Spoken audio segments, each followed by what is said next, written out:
मंगलम स्थूलिभद्राध्याय जनितर्मूसमंगलम अज्ञानान्तिमिरान्धानां ज्ञानाञ्जनशलाकया नेत्रम् उन्मीलितं येन तस्मै श्री गुरुवे नमः। नमस्कार सर्वे भाई बहनों, सुखा तमाशो। आज नवेम्बर 6, 2025. It's about 8:30 and we will start our program. આજનો વિષય છે બહુ જ પ્રેક્ટિકલ, જે લગભગ ઘણા બધા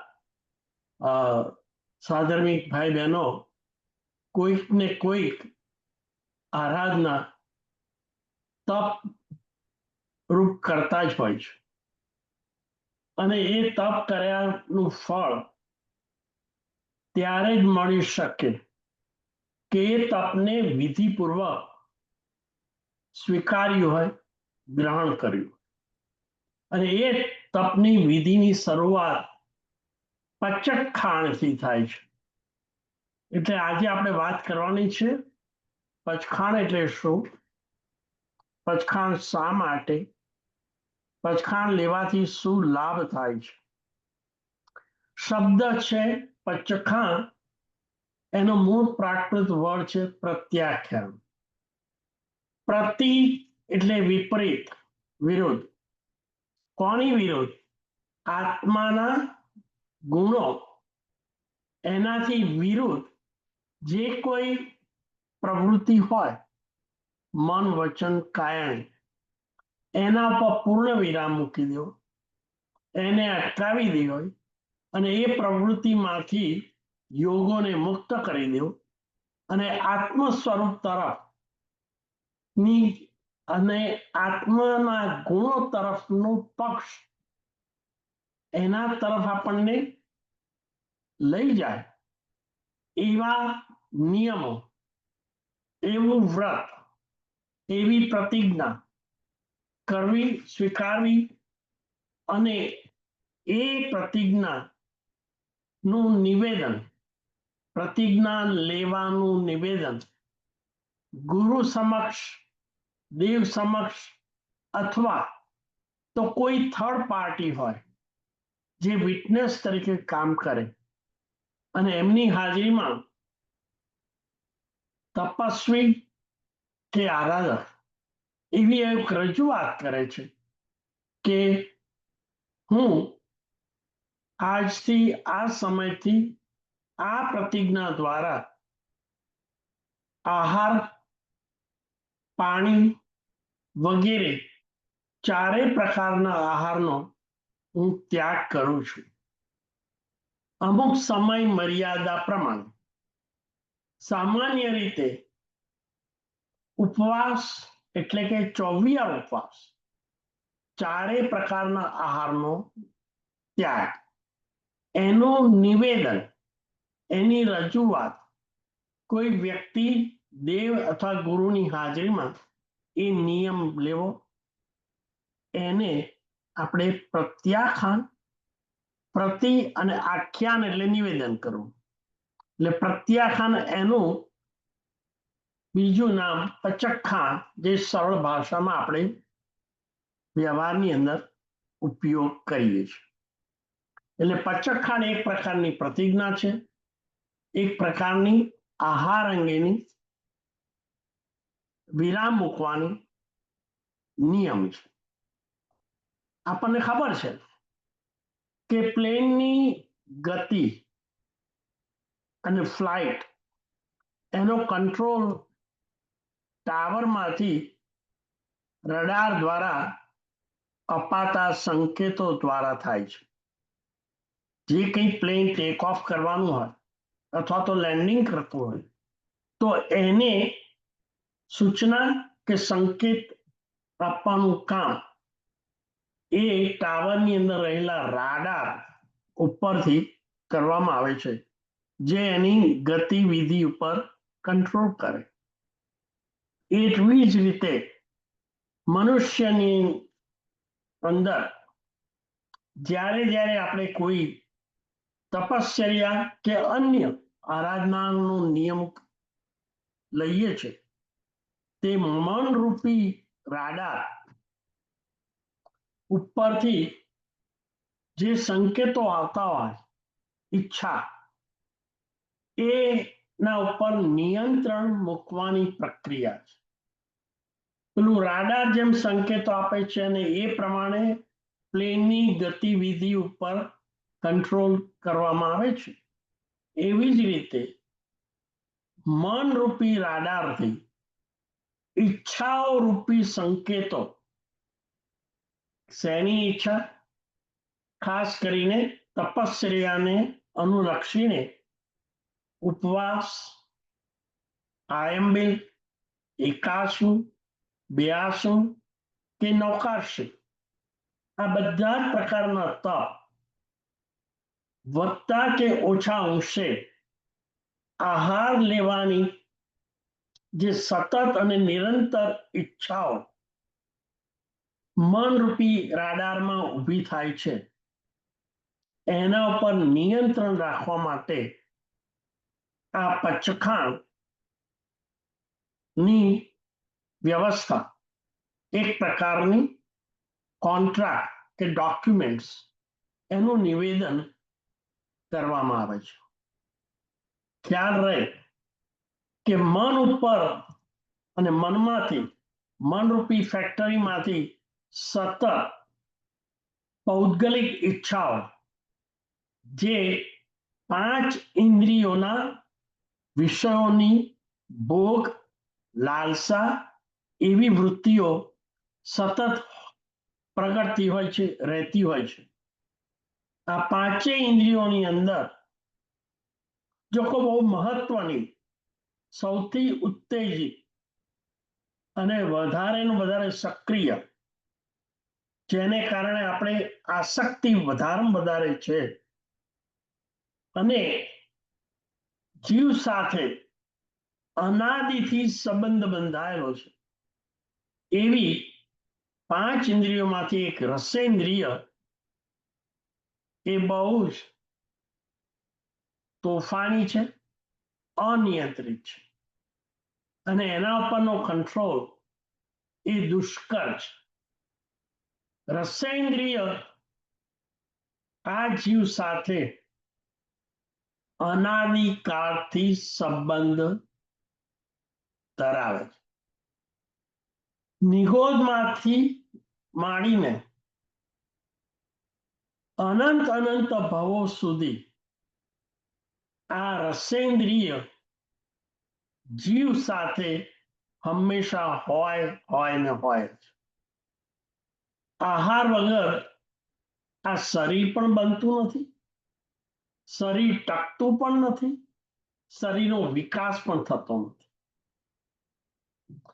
આત્મા માતાની કુક્ષીએ આવે છે ત્યારે પહેલી જ ક્ષણે સૌથી પ્રથમ એ કાર્ય કરે છે માતાના પિતામાંથી આવેલા રજ અને શુક્ર એનો આહાર તરીકે ઉપયોગ કરે છે. આ પહેલી જ આહાર લેવાની આ પ્રક્રિયા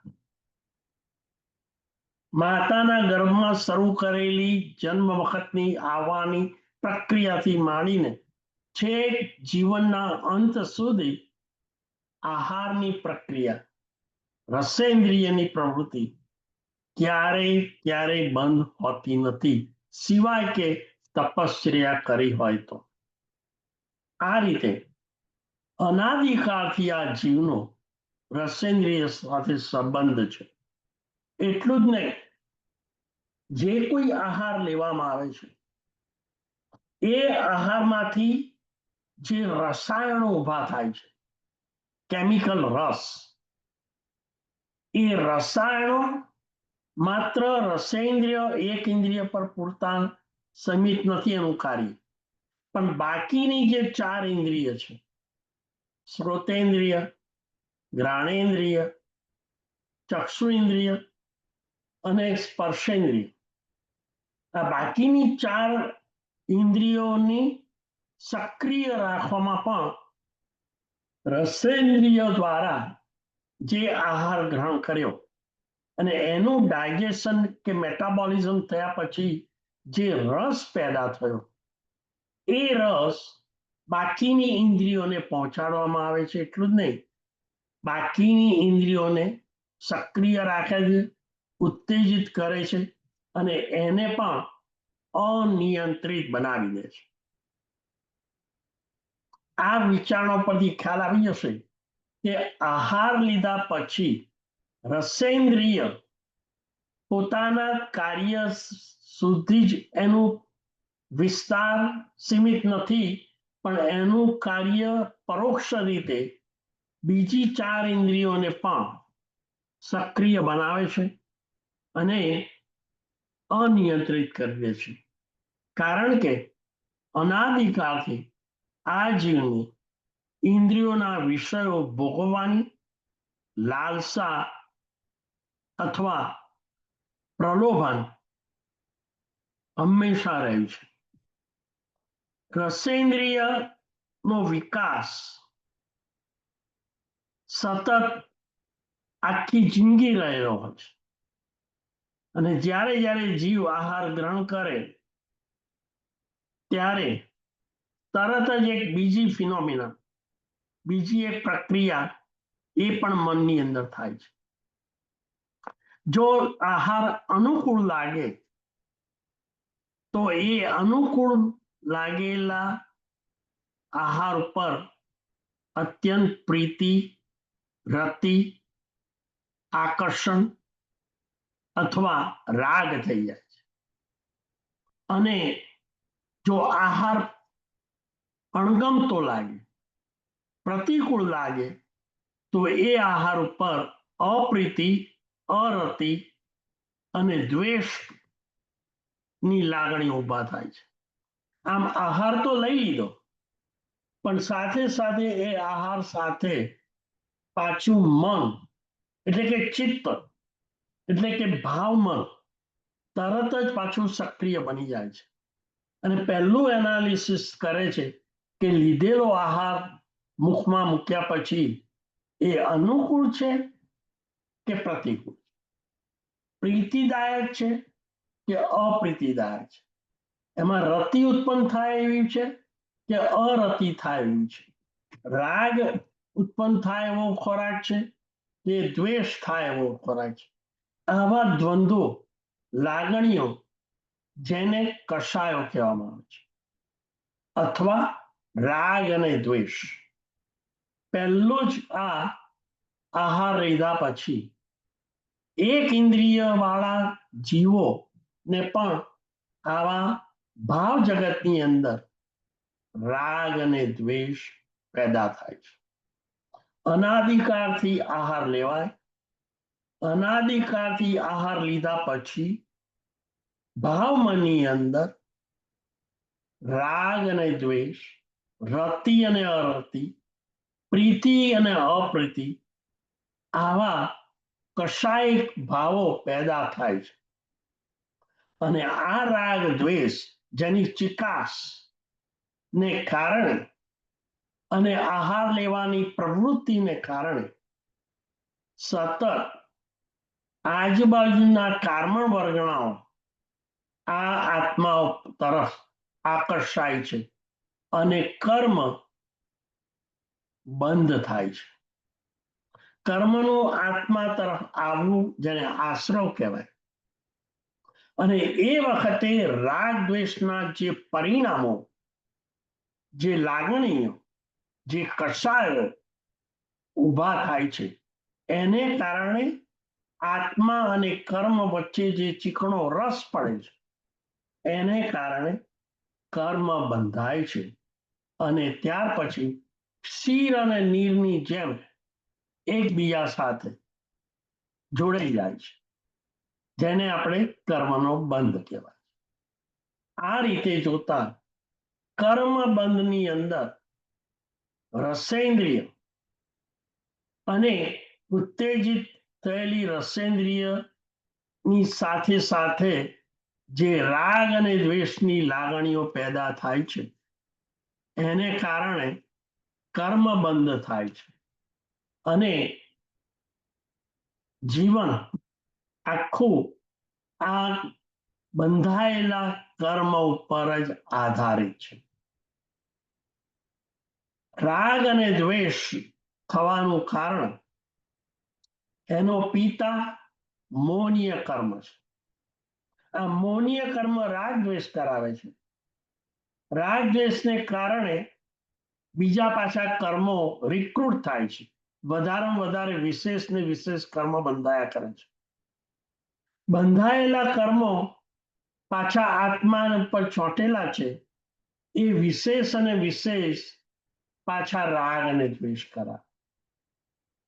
ફરીથી રાગ દ્વેષની લાગણી ને કારણે કર્મ બંધ થાય છે અને બંધાયેલા કર્મો પાછા વિશેષ અને વિશેષ રાગ દ્વેષ કરાવે છે. આ સાયકલ રાગ દ્વેષથી કર્મબંધ, કર્મબંધથી રાગ દ્વેષ, રાગ દ્વેષથી કર્મબંધ, કર્મબંધથી રાગ દ્વેષ. આ સાયકલ સતત નિરંતર એક ભાવ નહીં અનંત ભાવોથી ચાલ્યા જ કરે છે અને એના પર જ આપણો આ સંસાર ચાલે છે. કર્મરૂપી આધાર ઉપર આ આપણા જીવનો સંસાર રૂપી મેલ ટક્યો છે. આ ઉપરથી એક વાત તો ફલિત થશે કે સંસાર જે દુઃખ રૂપ છે, દુઃખ ફલક છે અને દુઃખાનુબંધી છે. જે આત્માને સંસાર ઉપરથી મન ઉતરી ગયું છે, ઊંચું આવી ગયું છે, ઉદાસીન બની ગયું છે, એને સંસારથી મુક્ત થવા માટે રાગ દ્વેષની જે ગ્રંથિ છે એને તોડવી પડશે. જ્યાં સુધી રાગ દ્વેષની ગ્રંથિ નહીં તૂટે ત્યાં સુધી કર્મ બંધ અટકવાનો નથી અને જ્યાં સુધી કર્મ બંધ અટકે નહીં ત્યાં સુધી આ જીવ સંસારની અંદર જકડાયેલો રહેશે.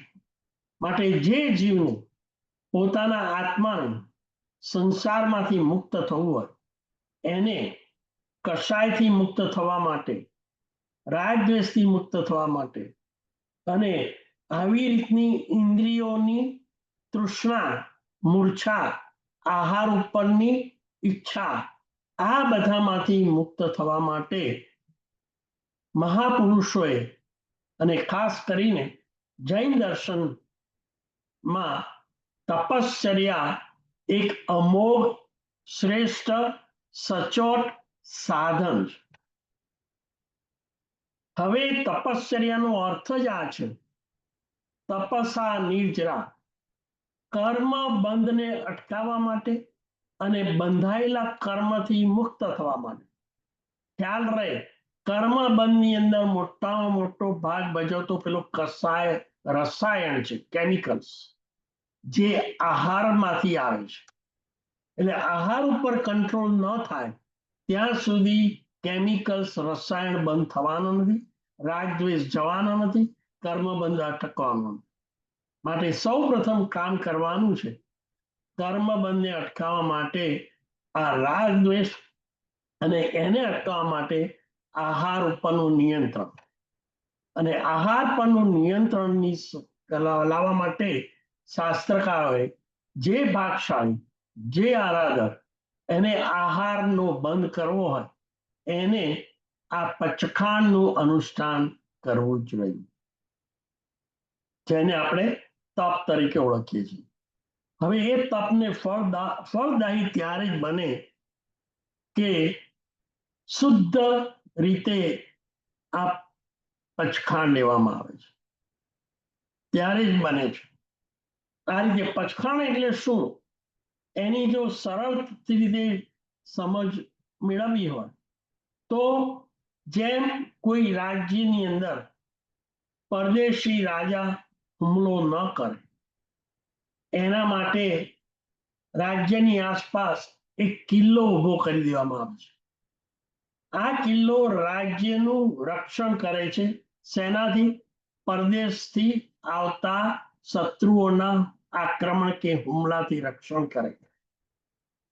બીજી રીતે જોઈએ, ખેતરની અંદર સુંદર અનાજ પાક્યો હોય ખેડૂતે ઘણી બધી મહેનત કરી હોય, સુંદર ને મોંઘું બિયારણ રોપ્યું હોય અને ઘણી બધી જમીન ખેડવી, ખોદી, બિયારણ કરી, એની માવજત કરી, પાણી સિંચન કરી, ઘણી બધી મહેનત કરી હોય, એ અનાજ પાક્યું હોય, એની રક્ષા કરવા માટે ખેડૂત આજુબાજુ વાડ ઊભી કરી દે છે કે જેથી આજુબાજુ જે ચરતા ઢોર છે એ ખેતરની અંદર પેસી ન જાય અને આ અનાજને ખેદાણ દદાણ કરી ના રાખે, નુકસાન ન કરે, ખાઈ ના જાય. આમ અનાજની રક્ષા માટે એક વાડ ઊભી કરવામાં આવે છે.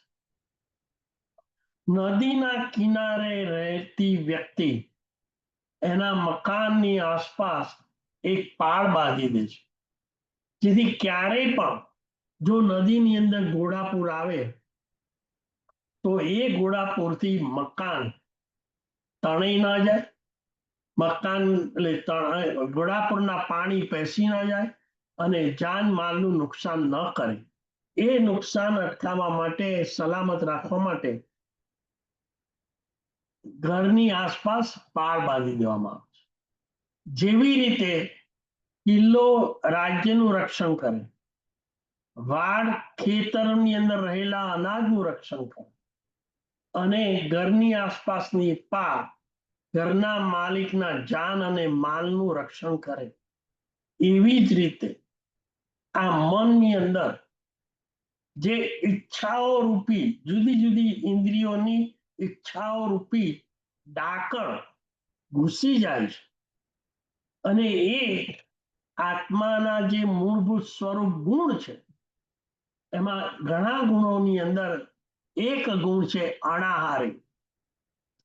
આહાર એ શરીરની જરૂરિયાત છે. આત્માને આહારની ક્યારેય જરૂરિયાત હોતી નથી. એનો સ્વભાવ તો અનાહારી છે. અને જેને કર્મ બંધમાંથી મુક્ત થવું હોય એને આ આહાર ઉપર પણ નિયંત્રણ લાવવું જ રહ્યું. ઈચ્છાઓ એ મોહનીય કર્મને લાવનારી છે, મોહનીય કર્મને પુષ્ટ કરનારી છે અને મોહનીય કર્મને વધારે બેકાબુ બનાવનારી છે.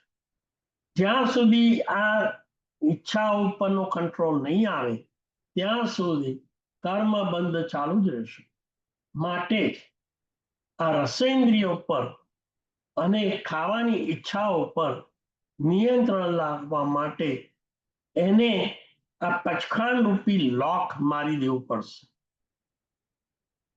અને એના માટે આ લોક માર્યું ક્યારે કહેવાય? પચખાણ લીધું હોય તો.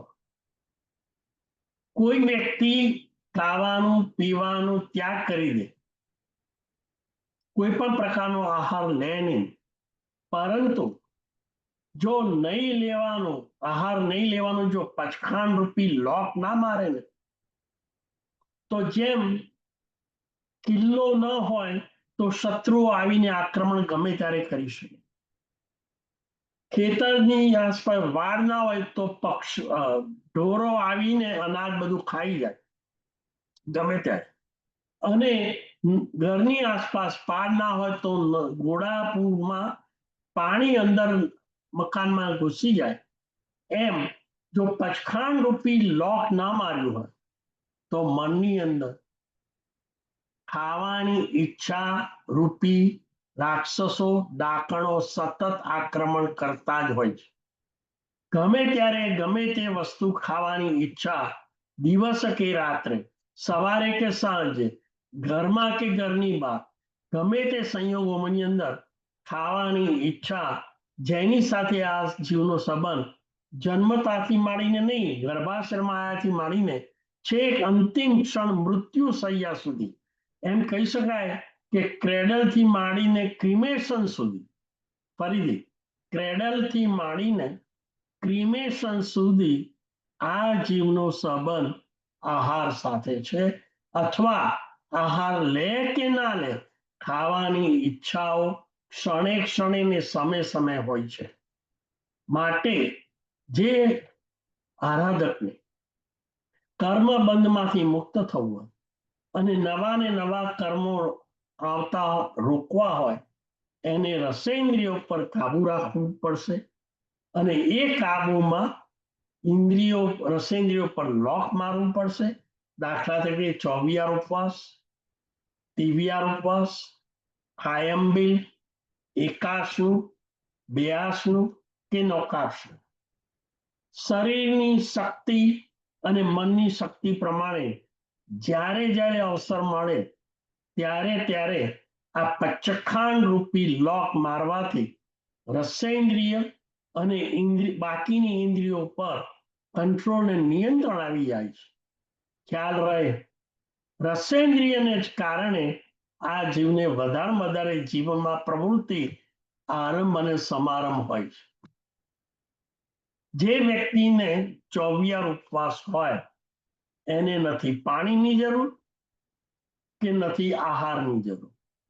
પાણી અને આહારની જરૂર ના હોય એને ઘરમાં અનાજ, વનસ્પતિ કે આહારને અંગે કોઈ પણ પ્રવૃત્તિ કરવાની એ દિવસે રહેતી નથી. અને એ પ્રવૃત્તિ બહારથી આહારને માટે ઇન્ગ્રેડિયન્ટ્સ લાવવા, સામગ્રી લાવવી, ચૂલા ઉપર મૂકવું, ચૂલાને સ્ટાર્ટ કરવો, એના ઉપર રસોઈ કરવી અને એ રસોઈ કરતા કરતા પૃથ્વીકાય, અપકાય, તેવકાય, વાવકાય, વનસ્પતિકાય અને ત્રસ, આ સટકાય જીવોની જે હિંસા અને હિંસાને કારણે જે પાપ બંધાય, જે કર્મ બંધાય છે, ચિત્કાર કર્મ બંધ.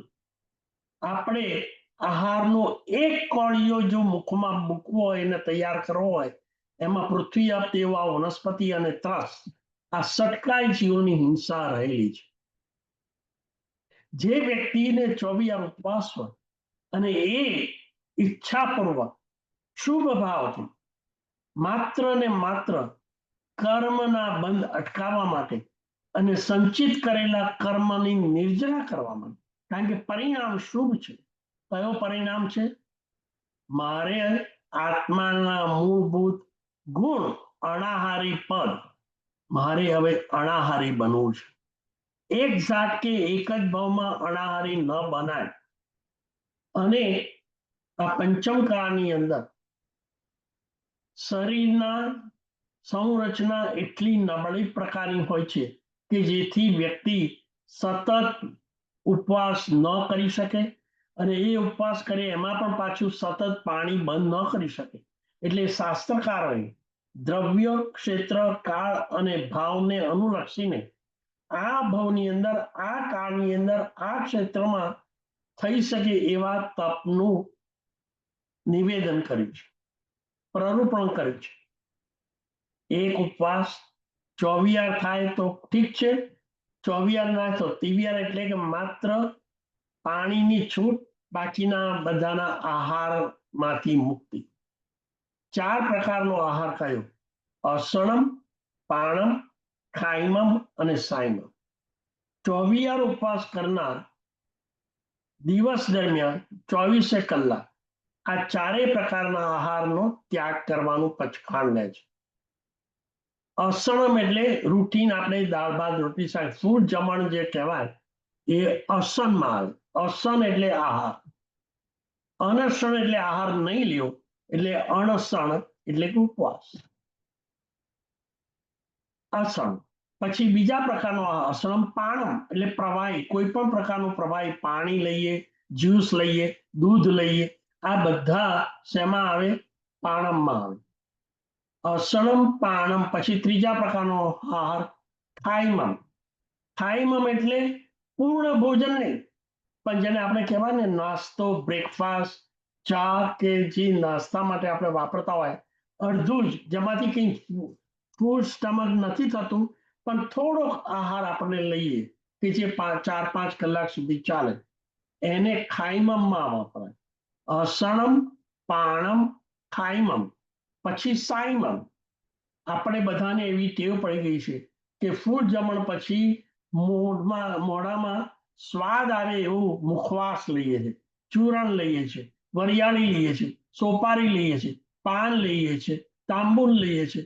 આ મોઢામાં સ્વાદ લાવવા માટે જે વસ્તુઓ આપણે લઈએ એને સાયમમ કહેવાય. આ રીતે આહારના 4 પ્રકાર છે: અસણમ, પાણમ, ખાયમમ અને સાયમમ. આ ચારેય પ્રકારનો ત્યાગ હોય એ 24 ઉપવાસ કહેવાય. અને શરીરની ઇન્દ્રિયોને બિલકુલ આઉટ ઓફ કંટ્રોલ લાવનારા જે રસાયણો છે એ રસાયણોની અંદર દૂધ, દહીં, ઘી, તેલ, ગોળ, ખાંડ અને તળેલા પદાર્થો, જેને વિગઈ કહેવામાં આવે છે. એટલે કેટલીક વખત આયંબિલ જેને આપણે કહીએ છીએ, જેમાં બધી જ વિગઈઓનો ત્યાગ કરવામાં આવે છે. એટલે કે જે ખોરાક લે એ લુખો સૂકો હોય કે જે બાકીની બધી ઇન્દ્રિયોને પણ ઉત્તેજિત ન કરે.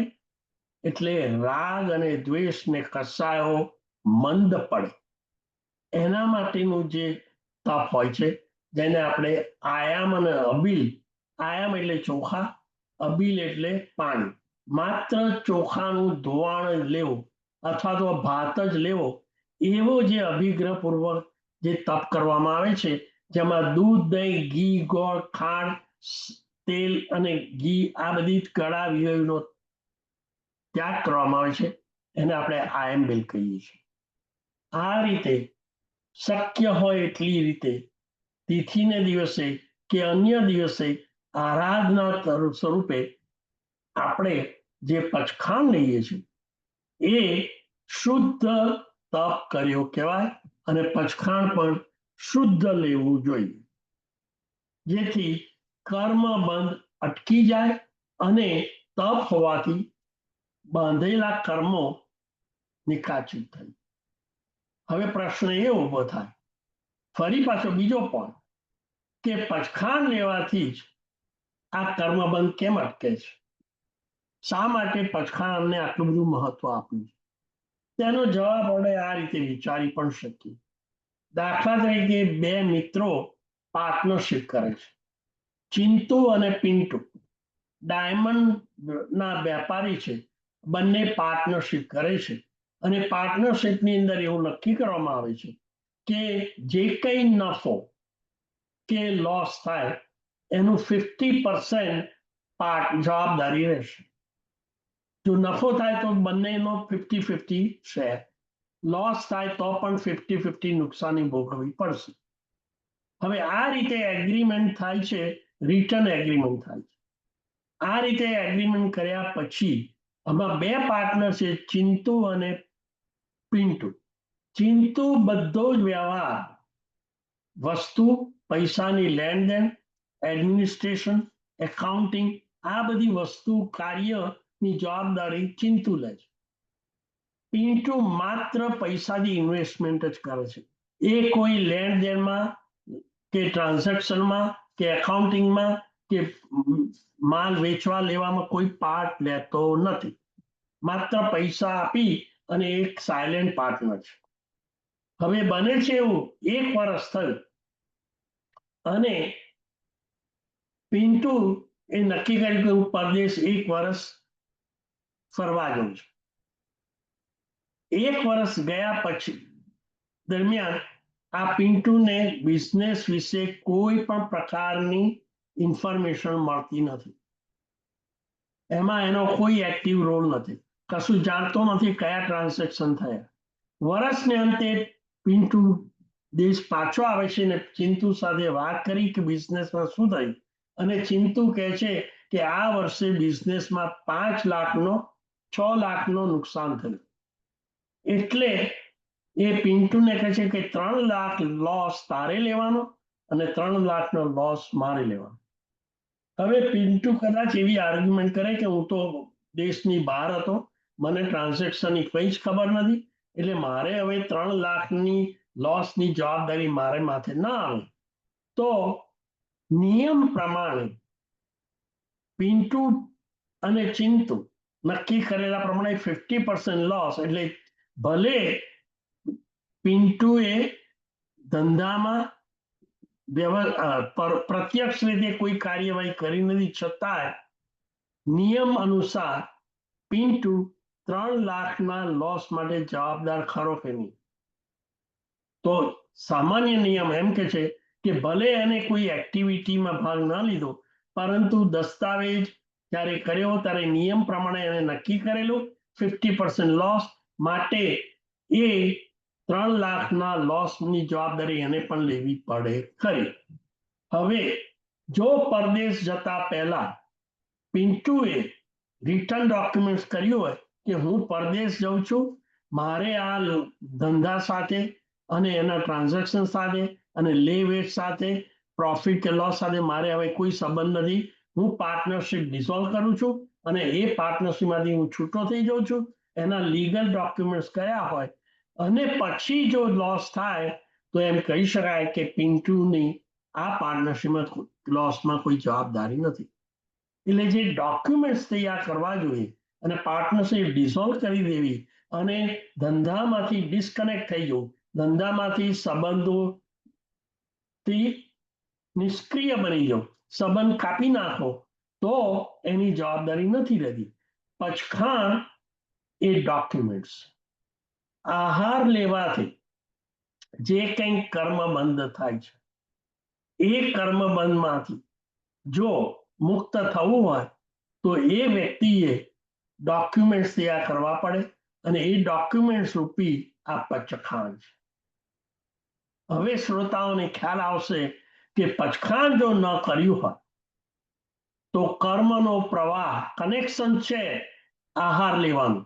ભલે આહાર લે કે ના લે અલગ વસ્તુ છે, પણ આહાર લેવાની ઈચ્છા તો પડી જ છે અને એ ઈચ્છા જ્યાં સુધી જીવન છે ત્યાં સુધી આહારને લગતી પ્રવૃત્તિ અને એની સાથે જોડાયેલી જે હિંસા, રાગ દ્વેષ, એના માટે કર્મબંધ માટે આ વ્યક્તિ જવાબદાર છે.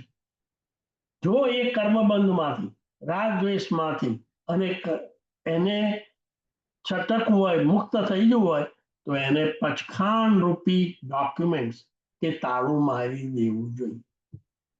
આ ઉપરથી સમજાશે કે પચખાણ લેવું એ કેટલું અગત્યનું છે. હવે થોડીક વાત કરીએ કે પચખાણ લેવાથી શું ફાયદા થાય છે. નંબર 1, જેવું પચખાણ લીધું એટલે કે ઈચ્છાઓ ઉપરનું તાળું મારી દીધું. ખ્યાલ રાખો, પ્રવૃત્તિની મહત્વ અહીંયા વધારવું નથી. વ્યક્તિ ખાય ન ખાય, ઉપવાસના પચખાણ પછી ખાવાનું તો છે જ નહીં, પરંતુ જો પચખાણ લીધું એટલે આહારને લગતી કોઈ પણ ક્રિયા ઉપર વિરામ મૂકી દીધો, એટલે એની સાથે સંકળાયેલી હિંસા માંથી આ જીવ મુક્ત થયો, કર્મબંધમાંથી મુક્ત થયો, જેને કહેવાય સંવર ધર્મ થયો. એટલે કે હવે ફરીથી આહારને લગતી પ્રવૃત્તિથી કોઈ પણ કર્મ બંધ થતો નથી.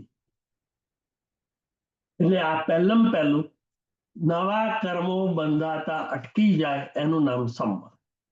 બીજું, એ તપ શેના માટે કરે છે કે ધીમે ધીમે આ તપના માધ્યમ દ્વારા આહાર ઉપરની તો કંટ્રોલ કરવાનો, નિયંત્રણ કરવાનું, અનાહારી પદ તો ઈચ્છવાનું છે, એ અભિલાષા તો છે, પણ સાથે સાથે બીજી ઇન્દ્રિયો પર પણ કંટ્રોલ આવી જાય એવી ઈચ્છા પણ કરવાની છે.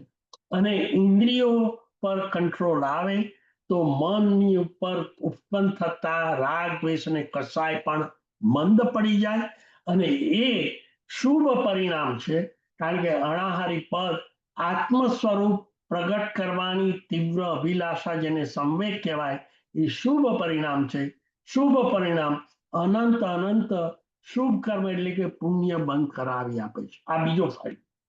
પહેલું તો કર્મની નિર્જરા થાય, કર્મ આવતા અટકી જાય. અને ત્રીજું, તપ એક અભ્યંતર તપ એ ધ્યાનાગ્નિ છે.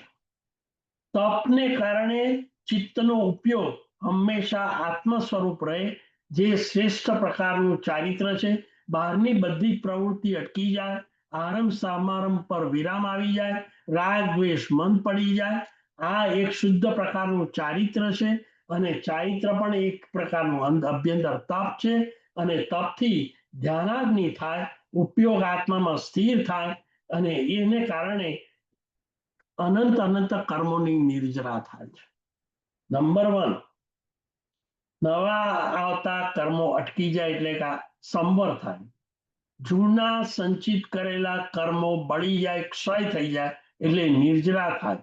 અને ત્રીજું, શુભ પરિણામ હોવાથી શુભ કર્મ એટલે કે પુણ્યનો બંધ થાય.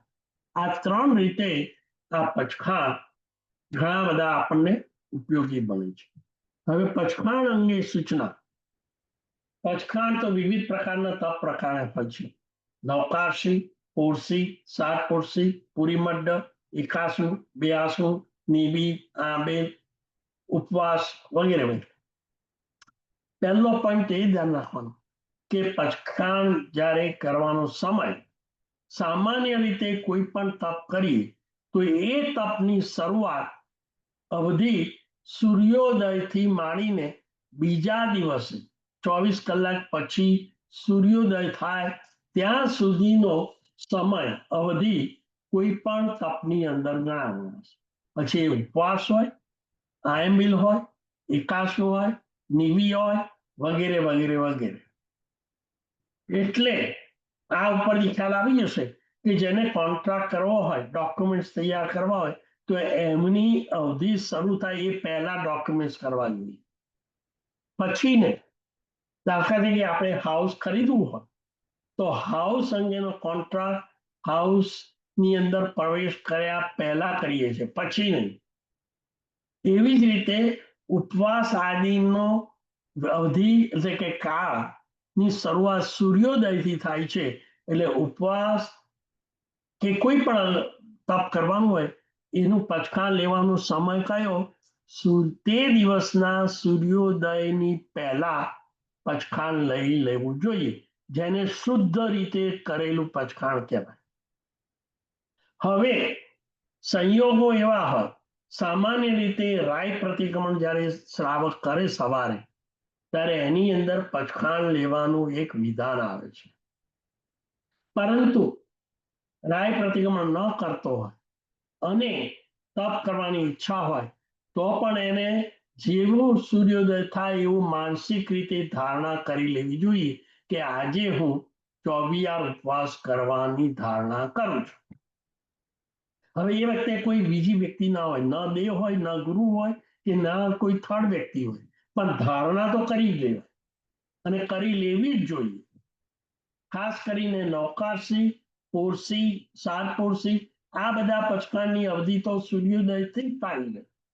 એટલે સૂર્યોદય પહેલા આ ધારણા કરી જ લેવી જોઈએ.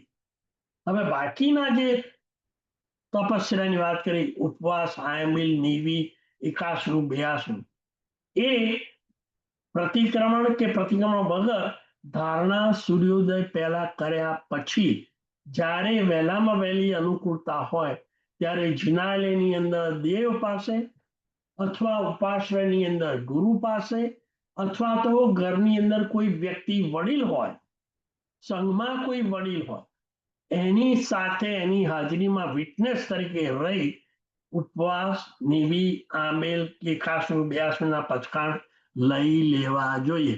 ભલે વહેલી સવારે સૂર્યોદય પહેલા આ બધા પચખાણની ધારણા કરી હોય તેમ છતાં પણ હંમેશા હંમેશા આઈ એમ સ્ટ્રેસિંગ ધીસ કે જે કંઈ તપ કરવાનું હોય એ તપને અંગે જે પચખાણ લેવાના હોય એ દેવની સાક્ષીએ જિનાલયની અંદર અથવા તો ગુરુની સાક્ષીએ ઉપાશ્રયની અંદર અથવા તો કોઈ વડીલ હાજર હોય એમની સાથે એમની વિટનેસ તરીકે રાખી અને જેમ આપણે ઘર લે વેચ કરવાની હોય તો વકીલ લોયરને આપણે વિટનેસ તરીકે રાખીએ છીએ તો જ એ ડોક્યુમેન્ટ્સ કોર્ટ એપ્રુવ કરે છે. જો આવા ડોક્યુમેન્ટ્સ ન કર્યા હોય તો દુનિયાની કોઈ કોર્ટ એપ્રુવ કરતી નથી કે તમે આ ઘરના માલિક છો. એવી જ રીતે તપનું જો ફળ મેળવવું હોય તો શુદ્ધ પચખાણ લેવાનું અને એ પચખાણ સૂર્યોદય પહેલા લેવાનું અને એ લીધા પછી વહેલી તકે દેવની પાસે, ગુરુની પાસે કે વડીલની પાસે પાછું ફરીથી આ પચખાણ લઈ લેવું જોઈએ. હવે કેટલીક વ્યક્તિઓ એવી છે કે જે અન્ન કે આહારનો ત્યાગ કરવા તૈયાર છે કે અમે 24 કલાક આહાર નહીં લઈએ, પરંતુ અમે પચખાણ લેવું નથી. અને મુખ્ય કારણ એવું છે કે અમે પચખાણ લઈએ તો અમે બંધાઈ જઈએ, અને પછી કદાચ ખાવાનું બની જાય, આકસ્મિક બને કે ઈચ્છાથી બને કે ભૂલથી થઈ જાય, તો પચખાણનો ભંગ થઈ જાય, પચખાણ ખંડિત થઈ જાય, એટલે અમે પચખાણ લેવા માંગતા નથી. હવે આ જે મત છે એ ઉચિત નથી.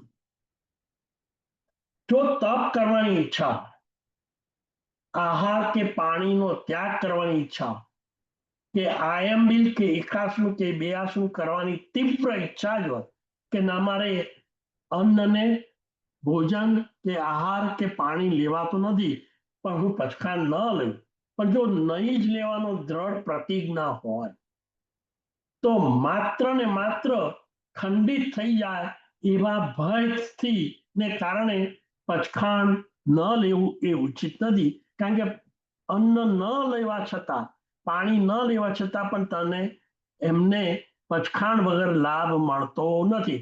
કર્મની નિર્જરા ન થાય, સંવર ન થાય, અને પુણ્ય પણ ન બંધાય. કારણ કે પચખાણ નથી લીધું એટલે આહારની લેવાની ઈચ્છાના દરવાજા ખુલ્લા રાખીએ. હવે દરવાજો ખુલ્લો રાખીએ તો ચોર કે ડાક ગમે ત્યારે ઘૂસી.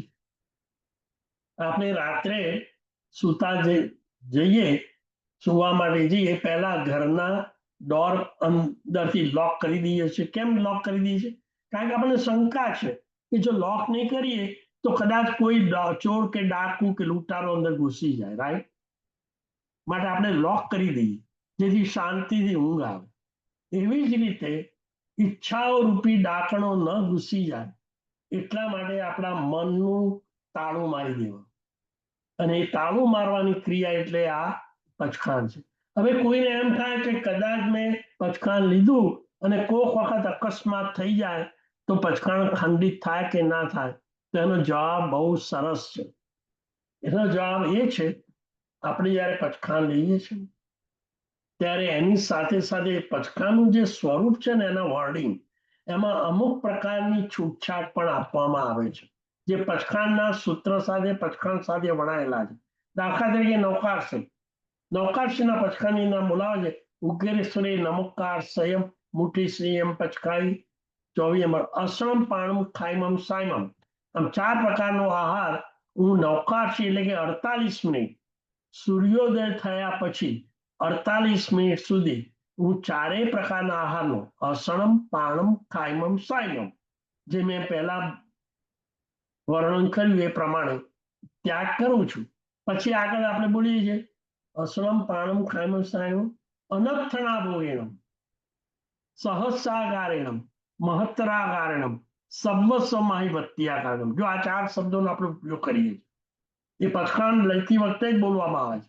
એ 4 શબ્દો શેના છે કે નીચેની કન્ડિશનમાં પચખાણમાં હું છૂટ રાખું છું, જેને શાસ્ત્રીય ભાષામાં આગાર કહેવામાં આવે છે.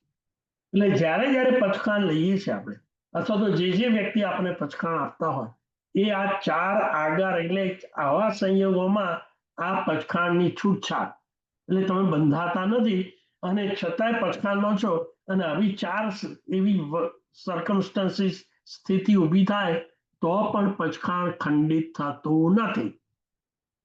ફરી પચખાણ લઈએ ત્યારે જે શબ્દોનો ઉપયોગ કરીએ છીએ એની અંદર છૂટછાટ આપી દેવામાં આવી છે. સહસ્રાગારેણમ એટલે કદાચ કોઈ અકસ્માત થાય. દાખલા તરીકે હું તમને એક એક્ઝામ્પલ આપું કે 24 ઉપવાસ કર્યો છે, એનું પચખાણ લીધું છે. હવે 24 ઉપવાસની અંદર પાણીનો પણ ત્યાગ છે, બરાબર? હવે એ વ્યક્તિ પૂજા કરવા માટે શાવરમાં જાય છે. હવે શાવર લેતા ઉપરથી આપતું પાણી કદાચ ભૂલથી અથવા અજ્ઞાનથી વિસ્મૃતિ થઈ ગઈ, એ ભૂલી ગયો કે મારે આજે 24 ઉપવાસ છે, અને કદાચ પાણી મોઢામાં આવી ગયું, અથવા હોઠ ઉપર પડી ગયું, અથવા તો ભૂલથી કોગળો થઈ ગયો, અથવા તો છાલક અતિ પાણીની એ મોં ઉપર પડી અને એમાં હોઠ ઉપર ગઈ, એમાં મુખમાં પણ ગઈ, તો શું પચખાણ ખંડિત થયું કહેવાય? તેનો જવાબ છે ના.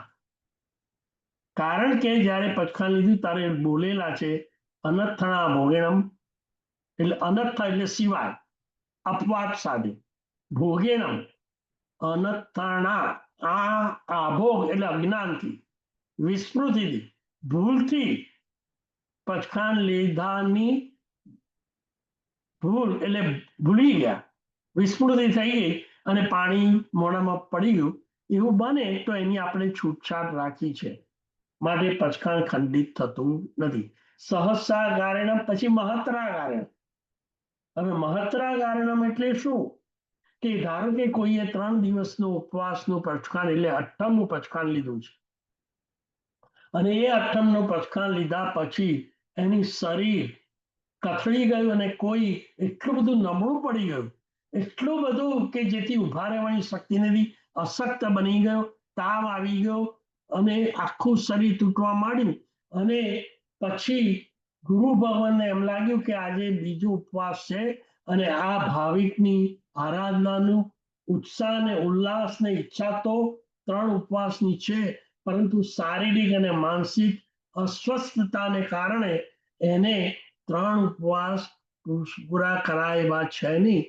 તો ગુરુ ભગવાન આવી વિશિષ્ટ પ્રકારની સર્કમસ્ટન્સીસને ધ્યાનમાં રાખી જીન આજ્ઞા પ્રમાણે આ વ્યક્તિને પારણું કરવાની રજા આપે અને મંજૂરી આપે અને ગુરુ ભગવાન કે મહત્તરા કારણે, મહત્તરા એટલે ગુરુ ભગવાન જો કે આવી પરિસ્થિતિની અંદર તમારે ઉપવાસ ચાલુ રાખો ઉચિત ગણાતો નથી, માટે તમે થોડુંક પ્રવાહી વાપરી દો. આવું કરવામાં આવે તો પણ 3 ઉપવાસનું જે પચખાણ લીધું હોય એ ખંડિત થતું નથી, કારણ કે પચખાણ લીધી વખતે આનો આધાર લીધેલો છે. એટલે સહસા કારણમ, મહત્રા કારણમ, પછી સર્વસમાહી વત્યા કારણમ. કોઈએ માની લો કે 24 ઉપવાસનું પચખાણ લીધું છે, સવારે 6 વાગે પચખાણ લીધું છે, રાત્રે 8 વાગ્યા અને એને ઓલ ઓફ અ સડન છાતીનો દુખાવો થયો, પર્સ્પિરેશન થયું, શરીર ઠંડુ પડી ગયું, બ્લડ પ્રેશર ડાઉન થઈ ગયું, શ્વાસોશ્વાસ વધી ગયા અને તબિયત એટલી સખત બની ગઈ કે કાર્ડિયાક એરેસ્ટ થઈ જાય એવું હોય તો એને તરત ને તરત હોસ્પિટલમાં લઈ જવો પડે, એમ્બ્યુલન્સ બોલાવવી પડે અને એમ્બ્યુલન્સ અને હોસ્પિટલના ડોક્ટર જો કંઈક દવા લેવાનું, ઔષધ લેવાનું કહે તો એને એ વખતે ઉપવાસ હોવા છતાં પણ નાઇટ્રોગ્લિસરીન કે એવી દવા મુખમાં મૂકવી પડે, તો એમ કરવાથી પણ પચખાણનું ખંડિત થતું નથી, પચખાણ ભંગ થતો નથી, કારણ કે આવી સમાધિ જળવાઈ રહે, શરીરની અને મનની સમાધિ જોખમમાં હોય તો આવા પચખાણ લીધા છતાં પણ દવાઓ લેવા માટે છૂટ રાખવામાં આવી જ છે. એટલે પચખાણ લેવું બહુ અગત્યનું છે. એટલે સહસા કારણમ, મહત્રા કારણમ, સર્વસંવત્યા કારણમ, આવા અનથણા ભોગેણમ, આ રીતે થોડા છૂટછાટ સાથે પચખાણ આપવામાં આવે છે. માટે જે ભાગશાળીએ તપસ્યા કરવી હોય એમને આ રીતે યથા યોગ્ય પચખાણ હંમેશા લેવા જોઈએ. પચખાણ ખંડિત થશે એવા ભયથી પચખાણ લેવાનું ટાળવું જોઈએ નહીં. હવે વાત કરીએ છીએ કે પચખાણ લેવાથી બીજા પણ શું શું ફાયદા થાય છે એની આપણે વાત કરવાની છે. થોડીક મિનિટો એની વાત કરી લઈએ કે નવકાશેથી માંડીને ઉપવાસ સુધી આપણને કર્મ બંધ અને કર્મ નિર્જળમાં કેટલો ફાયદો થાય એની પણ વાત જાણી લેવી. ભાવપૂર્વક ચિત્તની શુદ્ધિથી, ભાવપૂર્વક ચિત્તની શુદ્ધિથી શુદ્ધ પચખાણ, માત્ર ને માત્ર આહાર પરની ઈચ્છાને કાપવા માટે, વિરામ મૂકવા માટે અને અનાહારી પદ અલ્ટિમેટલી આત્માની શુદ્ધિ અને આત્મ સ્વરૂપ અને આત્મ કલ્યાણ પામવા માટે એક નૌકારશીનું પચખાણ, એક દિવસની એક નૌકારશીનું પચખાણ, એનાથી કેટલા કર્મની નિર્જરા થાય? એનો જવાબ આ રીતનો છે કે નરકનો જીવ જેને સખત પીડા વેદના ભયંકરમાં ભયંકર હોય, દુઃખ પીડા વેદના ભોગવતો હોય અને ભોગવતા ભોગવતા પોતે પૂર્વે સંચિત કરેલા કર્મો ભોગવીને નિર્જરિત એટલે ખરી જાય. જેમ કર્મના ફળ કટુ ફળ ભોગવીએ એમ કર્મ આત્મા ઉપરથી ખરી પડે. એવી જ રીતે નરકનો આત્મા 100 વર્ષ સુધી આવી પીડા ભયંકર ભોગવે અને 100 વર્ષ સુધી ભોગવતા ભોગવતા જેટલા કર્મની નિર્જરા કરે એટલી નિર્જરા શુદ્ધ ભાવપૂર્વક જીન આજ્ઞા પ્રમાણે શુદ્ધ પચખાણથી એક નૌકારસી કરીએ તો એટલી કર્મની નિર્જરાનો લાભ થાય છે. ફરીથી એક નૌકારસીનું પચખાણ એક દિવસનું 100 વર્ષ નરકનો જીવ અત્યંત પીડા ભોગવી જેટલા કર્મને ખપાવે એટલા કર્મો એક દિવસનું એક નૌકારસી કરતા આરાધક ખપાવે છે. આ એક નૌકારસીનું ફળ. હવે એનાથી આગળ જઈએ તો પોરીસી નૌકારસી પછી પોરસીનું પચખાણ કરનાર ભાવે પેલું 100 વર્ષનું હતું, આ 1000 વર્ષ. 1000 વર્ષ સુધી નરકનો જીવ જે પીડા ભોગવે જેટલા કર્મની નિર્જરા કરે કેટલા 1000 વર્ષ એટલી જેટલી નિર્જરા થાય એટલી કર્મની નિર્જરા એક પોરીસીના પચખાણથી થાય છે. લાભ મળે. ત્યાર પછી આગળ જઈએ પુરીમો મિચ્છામી 7 પોર્શન. દરેક જેમ જેમ ઉપર અને ઉપરનું પચખાણ લેતા જઈએ છીએ તેમ તેમ કર્મની નિર્જરા કેટલી થાય એમાં એક એક મીડું વધારતા જવાનું. 100 વર્ષ, 1000 વર્ષ, 10,000 વર્ષ, લાખ વર્ષ, 10 લાખ વર્ષ, 1 કરોડ વર્ષ, 10 કરોડ વર્ષ. આ રીતે તમે વધારતા જાઓ એટલે તમને ગણિત મેથેમેટિક્સ મળશે. હું જરા કહી દઉં છું. નૌકારસીથી 100 વર્ષનું, પોરીસીના પચખાણથી 1000 વર્ષની કર્મની નિર્જરા, 7 પોરસીથી 10,000 વર્ષ નરકનું આત્મા નિર્જરા કરે કેટલા વર્ષ? 10,000 વર્ષ. પુરીમીટના પચખાણથી 1 લાખ વર્ષ. જે પુરીમીટનું પચખાણ કરે છે એને નરકનો જીવ 1 લાખ વર્ષ પીડા ભોગવી જેટલી નિર્જરા કરે એટલો લાભ મળે છે. એક એકાસણાથી 10 લાખ વર્ષ. એક આયમ મિલ કરવાથી 1,000 કરોડ વર્ષ. એક આંબેલનું ફળ કેટલી કર્મની નિર્જરા? 1,000 કરોડ વર્ષ નરકનો આત્મા જેટલી પીડા ભોગવીને કર્મનો ખપાવે એટલા કર્મો એક આંબેલ આપણને કપાઈ આપે છે. એક ઉપવાસથી 10,000 કરોડ વર્ષ. એક ઉપવાસ 10,000 કરોડ વર્ષ. ત્યાર પછી છઠ 1 લાખ કરોડ વર્ષ. જે વ્યક્તિ 2 ઉપવાસ સામટું પચખાણ લે એ 1 લાખ કરોડ વર્ષ. અઠમ કરે એટલે 3 દિવસના ઉપવાસનું પચખાણ લેનારો 10 લાખ કરોડ વર્ષ. નરકનો આત્મા 10 લાખ કરોડ વર્ષ પીડા ભોગવીને જેટલા કર્મ ખપાવે એટલા કર્મો એક અઠમ 3 ઉપવાસ. હવે તમે જો સરપ્રાઈઝ વાત એ છે કે એક ઉપવાસ છૂટો છૂટો કરે અને છૂટો છૂટો પચખાણ લે રોજ એક જ ઉપવાસનો તો 10,000 કરોડ વર્ષની કર્મની નિર્જરા થાય. પણ અઠમનું પણ એટલે કે 3 ઉપવાસનું સામટું જ પચખાણ લઈ લે પહેલે જ ઉપવાસે તો 10 લાખ કરોડ વર્ષ. કારણ કે પ્રતિજ્ઞાની જે દ્રઢતા છે, આહાર ઉપરની નિયંત્રણ કરવાની જે ઈચ્છા છે અને અનાહારી પદ પ્રાપ્ત કરવાની જે અભિલાષા છે એ પરિણામ એટલો ઊંચા પ્રકારનો છે. અઠમની અંદર ઉપવાસ છૂટા કરવાને બદલે 3 ઉપવાસ સામટા કરવામાં અનાહારી પદ પરત્વેની જે અભિલાષા છે એનું પરિણામ એટલું શુદ્ધ છે કે જેથી અઠમ કરનારને છૂટા ઉપવાસ કરનાર કરતા 10 લાખ કરોડ વર્ષ સુધીના નરકના જીવો જે પીડા ભોગવતા કર્મ ખપાવે એટલા કર્મો આ પચખાણ અઠમનું પચખાણ કરી આપે છે. આ બધી હકીકત ઉપરથી એમ લાગે કે કર્મને ખપાવવા માટે શાસ્ત્રકારોએ કેટલો અદ્ભુત અને સુંદર સચોટ માર્ગ આપણને બતાવ્યો છે. છેવટે કશું જ ન થાય. હું પૂર્ણાવતી માટે એક છેલ્લો શબ્દ કહી દઉં છું.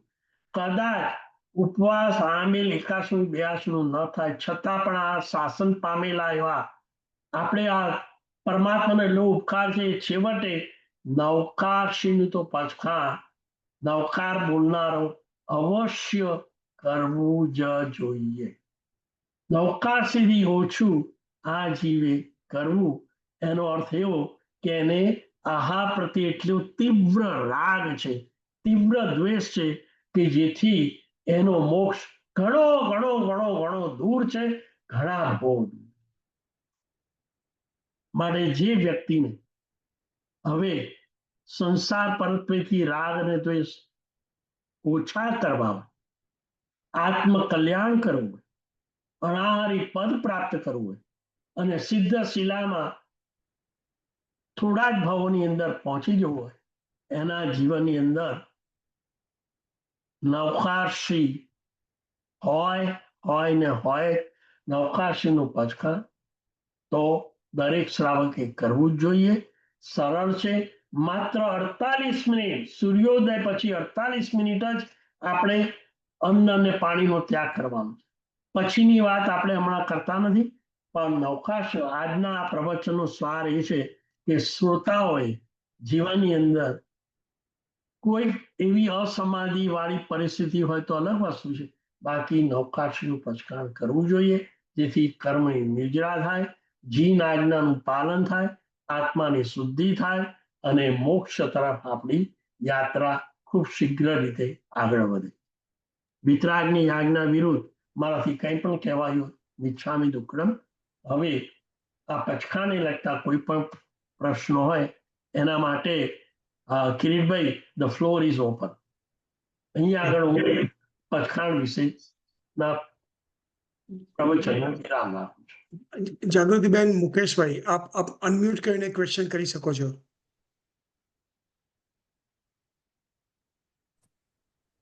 નમસ્તે. નમસ્કાર મુકેશભાઈ. સાતામાં? હા, સાતામાં. હા, મારે એક ખાસ પૂછવું છે કે મારે મશીન પહેરવું પડે. જો મેં સવારના 5 વાગે પાણી પીધું હોય પછી નવકારશીનું પચખાણ લઈ શકું? રાતના મારે 2-3 વાર પાણી પીવું પડે, 12 વાગે 2 વાગે. બહુ સરસ પ્રશ્ન છે. હવે નવકારશીનું જે પચખાણ છે એનો કાળ મેં તમે જો સાંભળ્યું બરાબર, એ ક્યારથી થાય? સૂર્યોદય પછી. 40 મિનિટ. એટલે નવકાશીના પચખાણમાં આપણે એ નિવેદન કરીએ છીએ, રજૂઆત કરીએ છીએ. પચખાણ આફ્ટર ઇટ્સ અ નિવેદન, રાઈટ? ગુરુને આપણે કહીએ છીએ. તો નવકાશીનું પચખાણ સૂર્યોદયથી માંડી 48 મિનિટ સુધી ચારે પ્રકારના આહારનો ત્યાગ કરવાનો નિર્ધાર આપણે કરીએ છીએ. હવે રાત્રે 10 વાગે કે 11 વાગે કે 12 વાગે શરીરની 12 વાગ્યાને તો બહુ લેટ કહેવાય, પણ 12 વાગ્યા પહેલા જો પાણી લઈ લીધું હોય તો એને નવકાશીના પચખાણ સાથે કોઈ બાદ છે નહીં. 10 વાગે કે રાત્રે 11 વાગે કે 12 વાગે પણ જો પહેલા પાણી પી લીધું હોય એને નવકાશીનું પચખાણ થઈ શકે અને નવકાશીના પચખાણનો લાભ પણ મળી શકે. સામાન્ય રીતે જો એવી એક્સેપ્શનલ સિચ્યુએશન ન હોય તો 12 વાગ્યા પછી પાણી સામાન્ય રીતે લેવું એટલા માટે ન જોઈએ કે દિવસ બદલાઈ ગયો એટલે પચખાણની અવધિ લગભગ, ભલે આપણે નવકાશીને સૂર્યોદય સાથે સંકળાયેલું છે છતાંય હવે મોડી રાત્ર સુધી પાણી લેવું જ પડે તો અલગ વસ્તુ છે. પણ શક્ય હોય તો ટાળવું જોઈએ કે જેથી શુદ્ધ પચખાણ થાય. કારણ એનું એટલા માટે છે કે કે શુદ્ધ પચખાણ સામાન્ય રીતે કોણ કરી શકે કે આગલા દિવસે રાત્રિ ભોજન પણ ત્યાગ કર્યો હોય. નૌકાશી કરનારો રાત્રિ ભોજન તો ન જ કરે, અને કદાચ કરવું જ પડે તો કદાચ આહાર ના લે તો પાણી લે, અને પાણીની ફ્રીક્વન્સી કેટલા વાગ્યા સુધી અને કેટલી પ્રમાણ એનું નક્કી કરી લેવું જોઈએ. પણ તમારો પ્રશ્ન એ છે કે કદાચ રાત્રે 12 કે 1 વાગે પાણી લેવું જ પડે, બહુ જ ડ્રાય હોય અને લેવું જ પડે, તો આટલું કરી રાખો કે મારે થર્સ્ટ સંતોષ થાય એટલું 1 કે 2 ઘૂંટડા જ લેવા, અને બીજું કે નૌકાશીનું પચખાણ તો લેવું જ જોઈએ, કારણ કે એ પચખાણ સૂર્યોદય સાથે સંકળાયેલું છે. એટલે ત્યાં આગળ એમ કહી શકાય કે પચખાણ ખંડિત થતું નથી, લઈ શકાય છે. એમાં નૌકાશીનો લાભ ચૂકવો જોઈએ. આવી વિશિષ્ટ પરિસ્થિતિને કારણે. Does that answer your question? બરાબર. બહુ સરસ. બીજો પ્રશ્ન.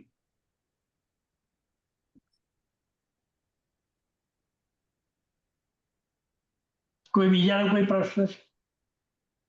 Kiritbhai? No, I think we are also over the time. It's 9:41. So Okay. આપણે માંગલિક કરીએ અને જી. સર્વમંગલ માંગલ્યમ સર્વકલ્યાણ કારણમ પ્રધાનમ સર્વધર્માણમ જૈનમ જયતિ શાસમ. ફરીથી બધા શ્રોતાઓ આ સ્વાધ્યાય એટેન્ડ કરવા બદલ ખૂબ ખૂબ આભાર. સાતામાં રહેજો. હવે પછીનો સ્વાધ્યાય આજથી લગભગ અઠવાડિયા પછી તારીખ